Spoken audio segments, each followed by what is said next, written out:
Hi, guys. It's Sven from Badass Counseling. So we created the Badass Counseling group on Facebook, and it grew to well over 45,000 members.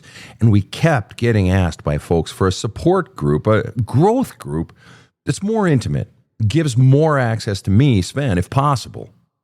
So the Badass Counseling team got together, and they created Community Plus. For a monthly fee that isn't cheap, you get direct access to me 2 times a month where you can submit your questions directly. Monthly drawings for a small group counseling session with me. Monthly drawings for one-on-one counseling sessions with me. Priority Pass access to go to the front of the waiting list for ongoing counseling with me. Priority Pass access to be considered to be counseled by me on the Badass Counseling Show podcast. Direct access to my top 2 selling video courses, Healing the Soul and Unleashing Your Greatness. Interviews with people who've had success in their soul journey, some well-known and some everyday folks like you and me. And a fantastic opportunity to meet and get to know other men and women who take their healing and growth seriously and who do the work. And a social community feed where folks share their challenges, their struggles, and their triumph. And so much more. So go now to badasscounseling.com. Click on the Community Plus sign-up page for premium content and direct access to me and to like-minded people who are committed to healing, growth, and creating a community of support and happiness. From the New York City area, welcome to the Badass Counseling Show, where the master badass himself, Sven Erlandson, takes you deep and gives balm for the soul, baby.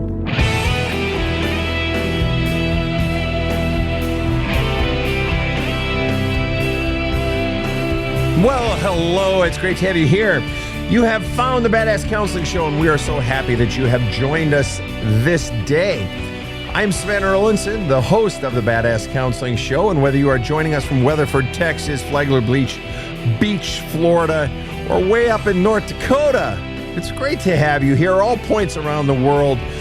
We are the team. I am here with KC over in the booth this evening, and I've got Sophia, the artist, is in absentia. I have Rob the Rocket sitting next to me. Rob, what say ye? Glad to be on the team, even if I am 4th string. It's okay. Hardly. You are at the head of the class, young man. Yeah. Head of the class. Rob, we're taking questions today. We are going to dive right in. Sturgis asks the question on TikTok: how can I figure out why I get so angry? I don't understand why. Yeah. If you are finding yourself just defaulting to anger, or you find yourself being pissy or bitchy, or maybe you have someone in your life who is that way, they're just always ornery, or just responding constantly in that way, what that always indicates is that there is something deeper that is not being addressed. They don't want to address it. They can't see what it is, or they don't even know how to get down there. But because there's so much in there, it's spitting out in all these small ways. And you're wondering, well, how the hell do I get at it? How do I figure it out?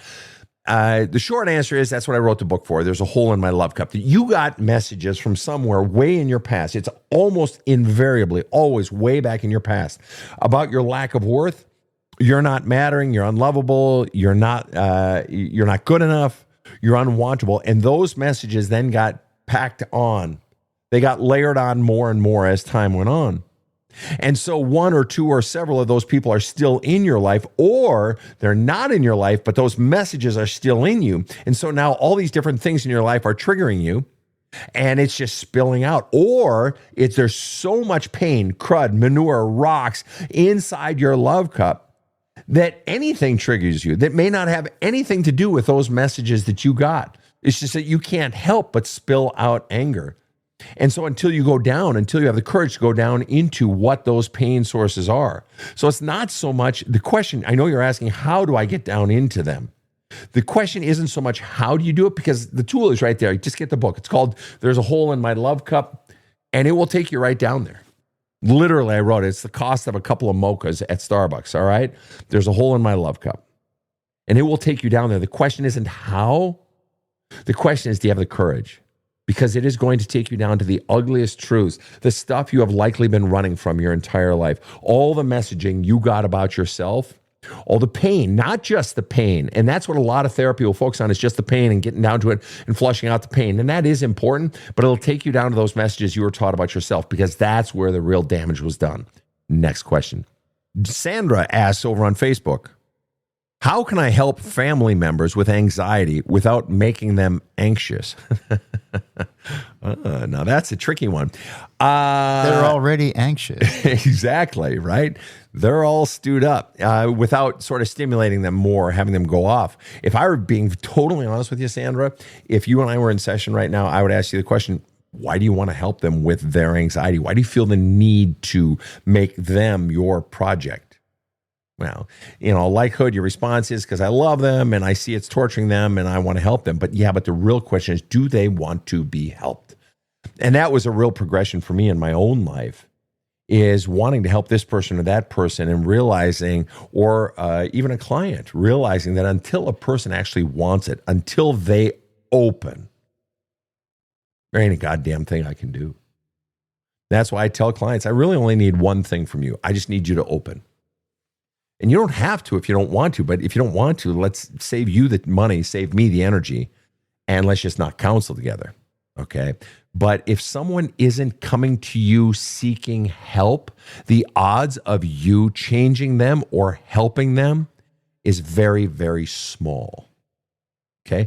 Now, if it's your child, it's incumbent upon you. If it's your minor child, it is incumbent upon you to take action. It's like taking them to the doctor for a broken arm. It's not optional, okay? That if they need to get into therapy, you get them into therapy. But how can I help family members with anxiety without making them anxious? My first question would be, are they asking you for your help? If not, what's going to create even more anxiety is that you're trying to fix them when they are not asking to be fixed. And the mere fact that I'm trying to fix someone, listen up, guys, because this particularly applies to parents speaking to children, but applies to anyone. If I'm trying to fix you, if I'm saying, this needs to change, then the underlying message I'm sending to you is, I don't like this part about you. Don't you see how it doesn't work for you? You need to change this part about you. I'm fundamentally insulting you. I'm fundamentally saying this doesn't work. Even if it's not my intent, another person is going to receive it as, this part about you is unlikable or it's no good. You need to fix it. Well, would you want to change if somebody came in, if somebody led with that card? Probably not. If somebody led with, well, you need to change this, I want to fix you, I want to help you change this about you, I'd be like, yeah, suck it. I'm good. I don't want your help. Get away from me. So if they are trying to change, how do you help them change if they have come to you for change? Well, start listening, asking genuine questions, because that anxiety is in the family or food group of fear. And they have a lot of fear. And very often, if people have fear and anxiety, it's because they've been judged. They've experienced pain that caused them to feel distrust. And so they're wanting to feel heard. They're wanting to feel understood. And so the best thing you can do is just sit back and listen. Don't try to create solutions. Don't try to fix them. Imagine you're dealing with a child. And remember what my mom said for 93 years before she passed away, raised 6 kids, taught at the graduate level in the field of early childhood education. Children want to be heard, not fixed. It's true of adults. It's true in our adult relationships, in our love relationships. So often we just want to be heard. I just want to feel heard. I want to feel understood. I want to feel seen, right? So if you're trying to help be with someone and help someone heal who has a lot of anxiety, just listen. Ask genuine questions and don't have a fucking agenda, because your agenda conveys, I don't like you the way you are. I want to fix you. I want to change you. Next question. Have you got one there, Rob? I do, sir. Go ahead. KK asks, why do I feel guilty for saying no to people and family that have hurt me? Because first of all, because you've been conditioned that you're not allowed to say no. Okay? And this is why anger is so critical. One of the things I talk about in my book, there's a hole in my love cup, is I talk about how anger, people shout loudest, children shout loudest when feeling heard least. They rise up. Peoples, nations, individuals, children shout loudest. They make their needs louder and louder and louder when they're feeling heard least. Well, inside of that anger is the word no. No, I don't like how I'm being treated. No, this isn't fair. No, you can't do that to me. No, I don't want to do that. No, you can't pass this boundary. And anger, if something finally has to get so bad that our anger rises up within us. And inside of the anger is the no. But what's inside of that no is I. No, I don't like this. No, this isn't fair to me. No, I don't want to do that. No, I don't want you to do that to me. So the anger holds in its shell, in its sheath, the word no. And that is life begins at the word no, because that is where we find our I. And so it's the finding of that you need to do. What was the fucking question, Rob? Why do I feel guilty for saying no to people and family who have hurt me? Right, because you are conditioned that you're not allowed to have an I. They've hurt you. And not just with the things they've said and done, but the underlying messages being sent to you that you don't matter, that you're not lovable enough, that you're not good enough, that you're unwanted. And so from a very young age, you got the message that your I didn't matter. So then the no that comes along with the I, you felt shame for that. You're not even allowed to have that.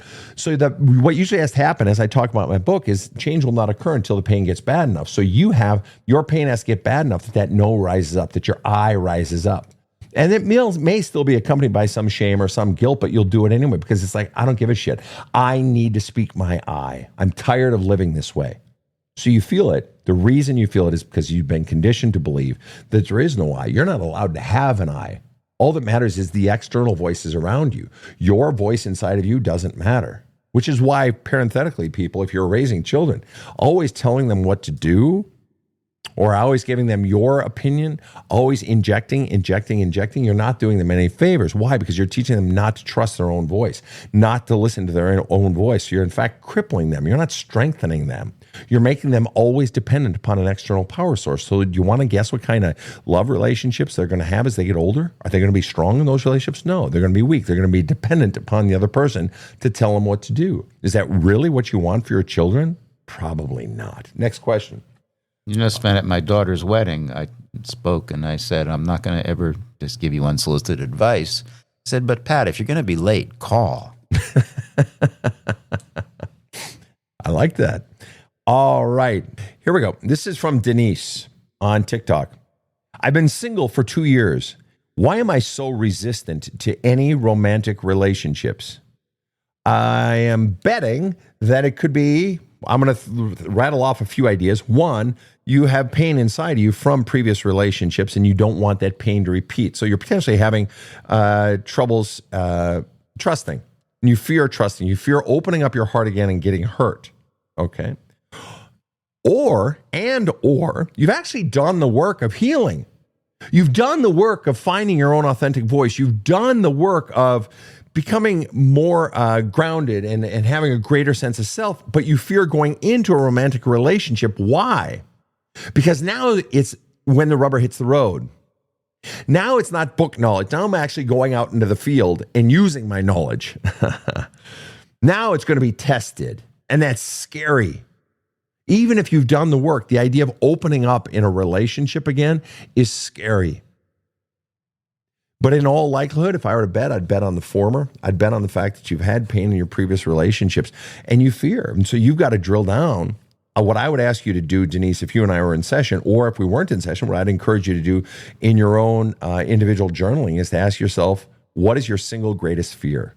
What do you most fear happening? 1. 2, what do you most fear revealing about yourself? And if you were to reveal that, what do you most fear happening? See, you've got to get into your journaling about those fears because that's what's keeping you, it sounds like you want to date, so that's what's keeping you stuck in this state of not moving forward. And it's okay to not date. No one says you have to, but it seems to indicate that you want to, but you're afraid to. All right, next question. Just Jamie asked this question. I've seen my therapist for over 2 years. Should I look for a new one? She doesn't give me homework. Okay. Some therapists don't. There's nothing wrong with that. But if you want homework, tell your therapist, I want homework. Could you please give me more? I want to move faster. I want to work harder. And then see how they respond. Now, maybe you've already done that. And if they're still not doing it, then the person isn't responding to your needs. Remember, this is still a results-driven, consumer-driven business, as I see it. I look at it this way, if there's a good movie in the theaters, will people go to it? Yeah, they will. Okay. If you have a good product people will buy it. And if you don't have a good product, you're not getting results, people don't want it. And you have every right to expect results from your therapy. I mean, Jesus Christ Almighty, if you aren't getting results from your therapist, why the fuck are you going to a therapist? Which then begs the question, well, how do I know? What I really hear you asking is, how do I know if I should keep a therapist or let go of a therapist? And ultimately, that's a question only you can answer. But one thought is, do you feel like you're making progress? Do you feel like you're getting lighter, stronger, feeling more and more sense of relief? Like you're going into yourself, like your life is beginning to make more sense. You're having greater clarity. So clarity, strength, lightness, relief. Are you experiencing any of those? Empowerment. Are you experiencing any of those? Because if you're not, and you've been at it for 2 years, no, I mean, I would strongly recommend that you begin to ask yourself strongly, what really are my goals? And are they being met? Am I experiencing anything substantive? Then no, probably it may be time to get a new therapist. But them giving homework or not is not necessarily the indicator of a good therapist or not. But you can always ask, and I would do that. I would encourage you to ask. If you want homework from your therapist, fuck, ask for it. And if you want homework, get the fucking book. There's a Hole in My Love Cup. If you've burned through that one, go on to my next one, Badass Wisdom. I wrote these to be homework. I believe in self-help. I believe you can heal your shit on your own. I really do. And so I'm just creating tools for you to do that. This one's like $20. This one's like $24, whatever. Really? Really? You can't afford that? Yeah, you can. Save your pennies. You can fucking afford that. If you can afford therapy, you can fucking afford that. All right, next question. Jay asked the question, when is the right time to date after a spouse dies? And how do you tell the spouse's family? Well, Jay, if you and I were just having a straight up conversation, just straight up, I would ask you, have you already been dating someone? Not trying to be a dick, Jay, just a straight, honest question.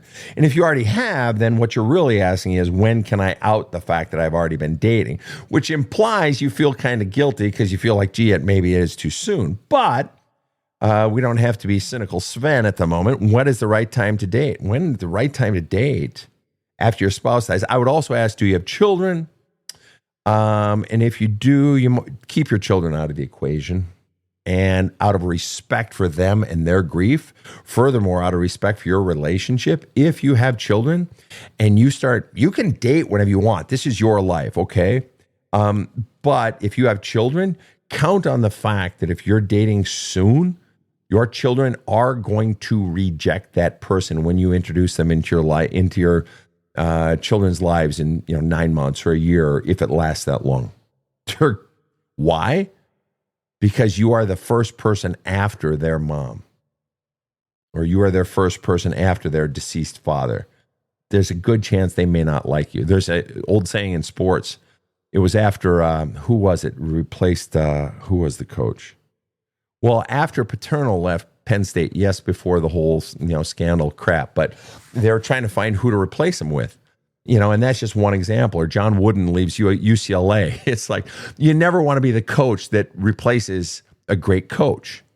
You want to be the coach that replaces the coach that replaced the great coach. Why?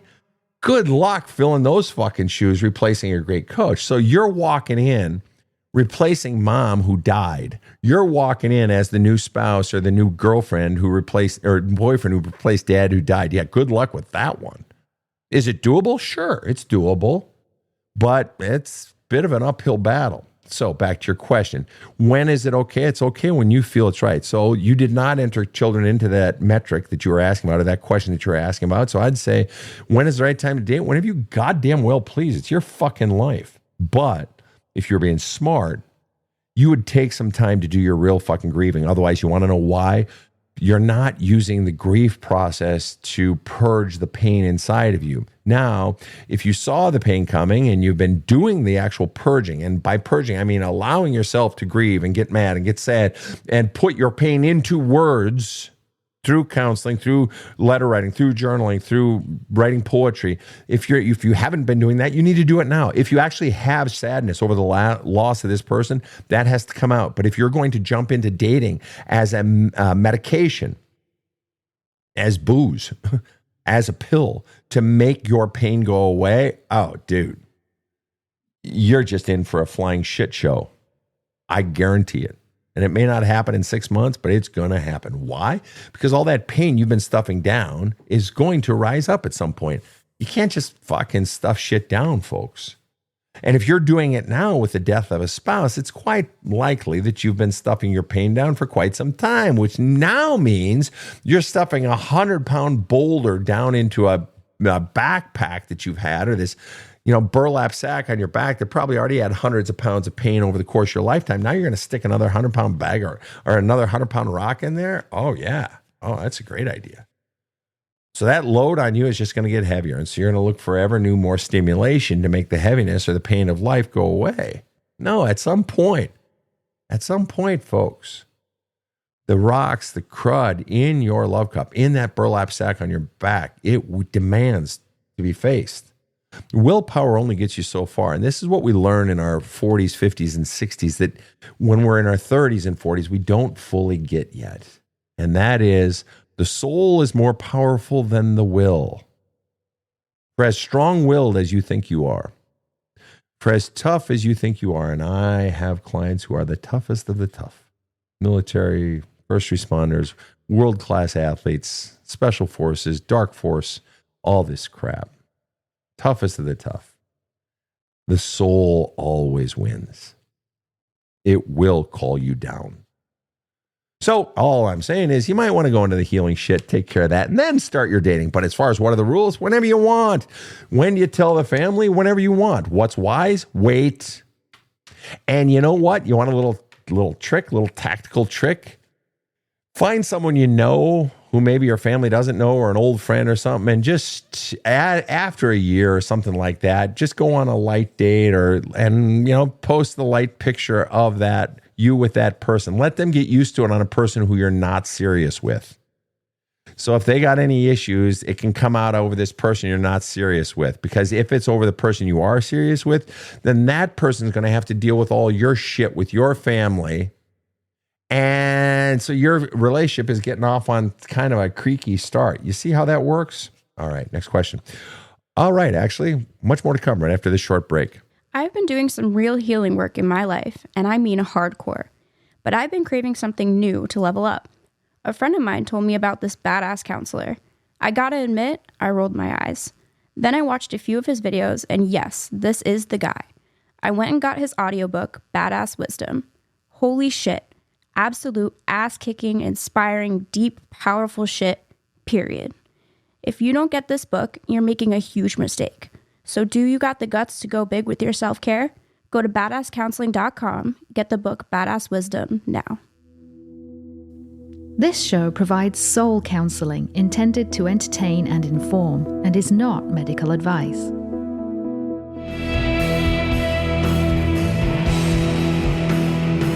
Now, back to the badass. Woo, Daddy, we are back. All right, here we go. Got some really great questions coming through today. Patricia Lynn asks over on Facebook, do children need grief counseling if they don't talk about a parent that passed? They clam up, and I don't want to pressure the kids. That is the kid that needs it more than the other ones. I always tell clients when they ask me to work with their kids, or they have a kid who's a problem kid, but my other kid is fine, they're getting along fine. I say, oh, man. The one you need to worry about most is the one that's getting along fine. Why? Because they're stuffing down that pain. Pain is meant to come out. I'm sorry. So Patricia Lynn, you say, do the children need grief counseling if they don't talk about a parent who's passed? It is impossible to be a child and have your parent pass and not feel grief unless that child sustained egregious abuse. Even still, the love for the parent is still there. There is still loss registering in that child. And a child doesn't know how to process that on their own. So just because they're not showing it, that means nothing. It means that except that they're stuffing it down, and it is going to bite them in the fucking ass hard. And it may not take a long time before it does. Do children need grief counseling? Yes, absolutely, unequivocally, 5 exclamation points. You say they clam up, and I don't want to pressure the kids, fine, but they got to be in counseling. And my simple response is, if your child broke their leg, would you take them to the doctor, insist they go to the doctor even if they didn't want to? Your answer is, of course, yes. Right? All right. Your children need to be in grief counseling. Absolutely non-negotiable. Non-negotiable. That has to come out because I guarantee you, Mom, that's going to fucking destroy their lives later. Loss of a parent as a child. You know, and just as a brief aside, so many people say, oh, the worst pain in life is to be a parent and lose your child. I have counseled plenty of people in that, and that is an indisputable fact. But there's another worst pain in life: to be a child and lose a parent. I've counseled plenty of those as well. All right, and your child needs counseling. Top of the list, absolute top of the list. All right, next question. Melanie asked the question: online dating at 58 is so challenging. You really know nothing about them. Scary. Nobody else knows them to ask questions. Any advice? Yeah. The simple truth is that dating online at 58 is no different from dating at 23 if and only if you have actually done the work. See, the work is, what is the work? Really? We all say that, oh, do the work, do the work. What the fuck does that mean? What it means is that you have gone inside of yourself to flush out the pain, the fears, and the bullshit beliefs you've been taught about yourself such that you are operating from a sense of authentic self. You can hear your own intuition. So when something feels slightly off, it's like a ping on a sonar. On those submarine movies, you know, Hunt for Red October, shit like that. Ping. There's just a little ping on the sonar, right? But in the past, you might let that shit go because it's no big deal. Or, oh, he's got such cute butter. Man, she's so intelligent. I just love her brain, or whatever it might be. And you let those red flags go. And what's a red flag? Anything that doesn't feel good. Some people say, no, a red flag is when they're punching in the face. A red flag is when they're yelling at you. A red flag is, you know, gaslighting or gas bombing or love lighting or love bombing. I'm fucking around. It starts small. It always starts small. It's when something just doesn't feel right. And if you have not gotten your own crud out, your own pain, your own fears, and the bullshit beliefs you've been taught about yourself, you won't be able to hear your own voice. You won't hear your own sonar, nor will you trust it. But once you do, then you can date in any situation. There's nothing that'll intimidate you. Why? Because all you have to do, Melanie, is to go on the date and just, it's not about focusing on the other person. It's just enjoying the situation while listening to my own body. What's my own body saying? Are there any pings going off on the sonar, and are you calling them out right now? Right now. Why? Because small things become big things. And if you don't call it out now and insist that we just talk about it, real casual, we're going to talk about it and hold your boundaries now, you're not going to hold your boundaries later, and you're going to regret later having not held your boundaries now. So it's really no different. It's not about learning the inside dish on that particular person. It's about reading your own self. Well, what about love bombing? What about love bombing? Love bombing is only love bombing when it stops. Otherwise, it's just someone being generous. So, well, yeah, but what about when it stops? Well, then you call them out and you don't allow it. You say, listen, we got to talk because you're treating me differently. I don't need roses and cotton candy every day of my life, but I'm not going to be treated poorly. And either this poor treatment stops or I stop, as in this relationship. The problem in this whole quote unquote love bombing is not their actions. It's that I'm allowing myself to get lulled into a stony sleep. That's the problem. And I'm not saying you have to be always hyper vigilant and afraid. It's just that what you need to do, if you've done the work on self of getting all that crud out, is you're just always in tune to yourself. It's just always there talking.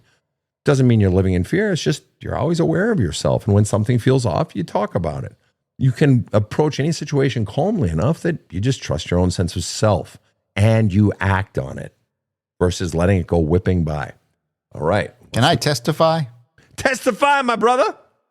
It's no different with online dating when you're in your 70s, and everything that Sven said just now rings perfectly true in my experience. Well, God bless you. And that, coming from a salty old dog who has seen more laps around the block than any of us. I'm a lap dog, I guess. Yeah.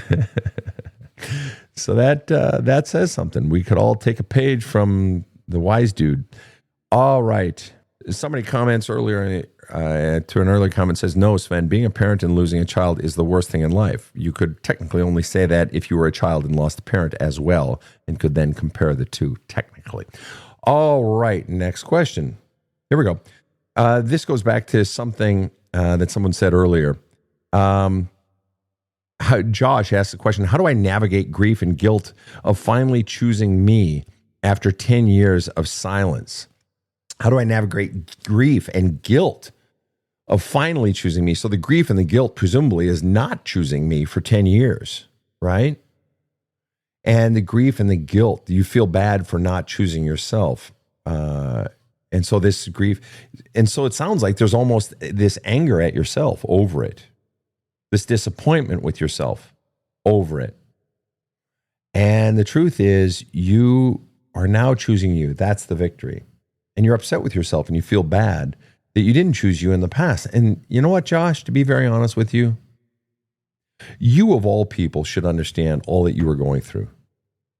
You of all people know how hard your life was these last 10 years. You of all people know the shit sandwich that you were dealing with inside your head and the voices that would beat you down from inside. You of all people know the heaviness on your heart. Why are you beating up on that self from 5 years ago, from 10 years ago? You of all people should be compassionate towards yourself of 5 years ago, 2 years ago, 8 years ago, 10 years ago. So welcome the guilt and welcome the grief, the sadness.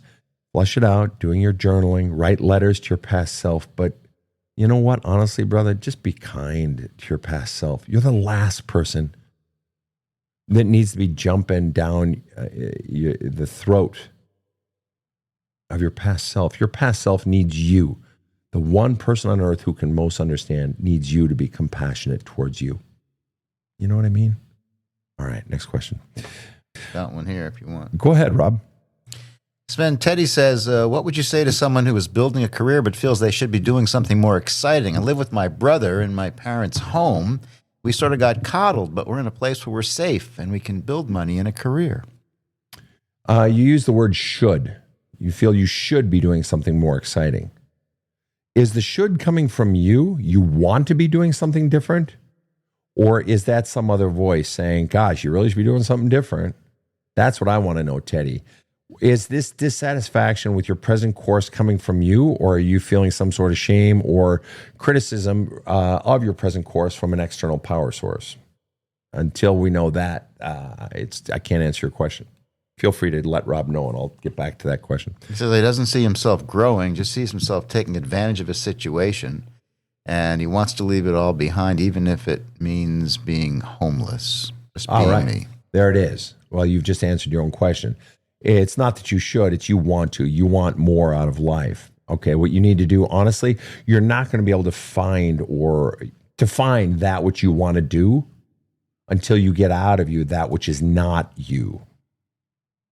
You have messages in you that are keeping you in this place. Messages about security, messages about what a good boy does, messages about expectations of being our son or being a good citizen. All of those messages and about your worth, all of those are inside of you.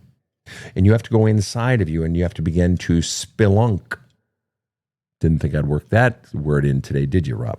I'm impressed. You have to spelunk those caves, the recesses of who you really are, which again is what the book is for. There's a hole in my love cup. It'll walk you right through the fucking process. Because what has to happen is those old messages that you've been getting your whole life and that you are ensconced in right now because you are living in your parents' house. And that's usually where those messages come from. I'm not saying your parents are bad people or anything like that. Even well-meaning parents send messages that imprint in the child that often hold them back, ironically enough. And so you've got to go inside. You've got to drill down to what those messages are and begin to identify them. Naming the beast is half the problem and rooting those messages out. And then what effortlessly grows up from underneath those messages, those core beliefs, is your authentic self. Your authentic self isn't out there to be discovered, to be found. It's in you. All you have to do is remove all that is not you.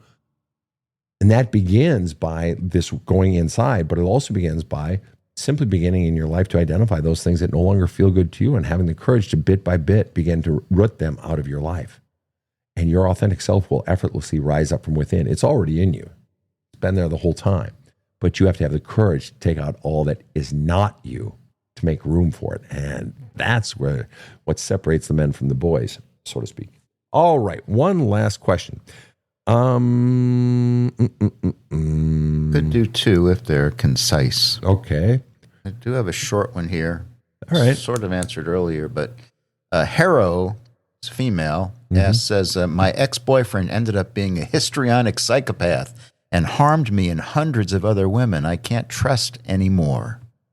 Yeah. Well, and it does relate to something we were talking about earlier. Anytime the word trust is creeping into your conversation or is prevalent in your conversation, trust and its sort of counterpart always runs along with what?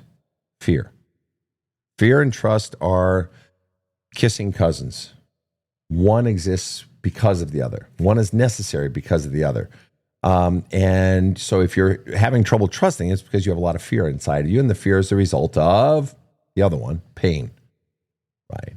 So if you're struggling with trusting, it's because you have pain in your past, and that's causing fear. And so what has to be done is you got to stop running from the pain and all the fears that go with it. And at some point, you have to drill down into the origins of that pain, begin to explore it, spelunk it, as it were. It seems to be the word of the evening.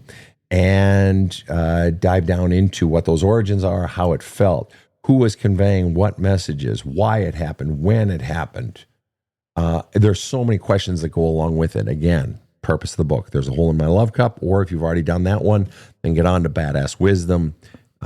Those are made for it. I could go into long explanations now, or you could just save the time and dive into the work. But the thing is, you guys, you got to understand, even if you get the book, it's not a book you read, it's a book you do.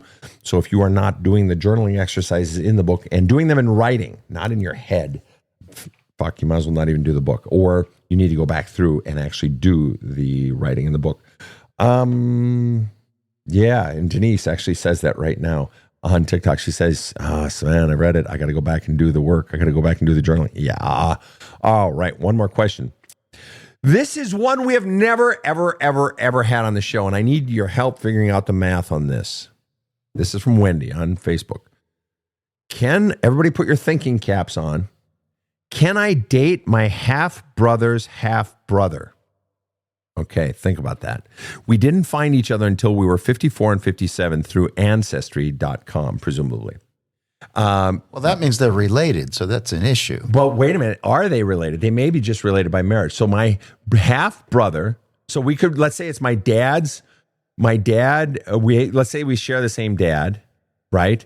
But then he has a brother by his mom. But if on Ancestry they share DNA, isn't that a problem? No, wouldn't it show who I share DNA with? So I share DNA. Let's say Susie is my half sister. All right, we have the same dad, Fred. Okay, and then Susie has a half sister from her biological dad, Jim, and that half sister's name is Edwina. And I find Edwina very attractive, sexy little vixen. And so I want to date Edwina. We don't share blood, but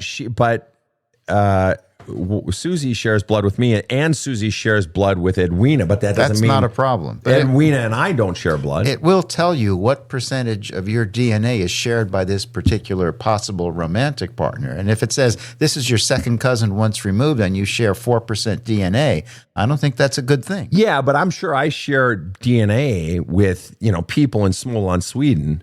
But that's just because that's where my people were from, and I haven't had any direct descendants there in freaking 4 generations. That's going to be like under 1%. Yeah, it's got to be slim. So you're saying... If it's like 3%, 4%, I think that's a problem. So Wendy asks, can I date them? Well, first of all, you might want to just check with a lawyer. Don't ask a numbskull like me, because that's a legal question first and foremost. But then you're asking beyond that if it's okay by the law. I think, first of all, on one hand, who gives a shit? B, what state do you come from? I'm kidding. Paging Jerry Lee Lewis. All right. But it's a hell of a story. That's one for the books. I don't really know how to answer it other than why don't you just ask a lawyer real quick, but it doesn't sound like there is necessarily a blood connection. So, hey, knock yourself out.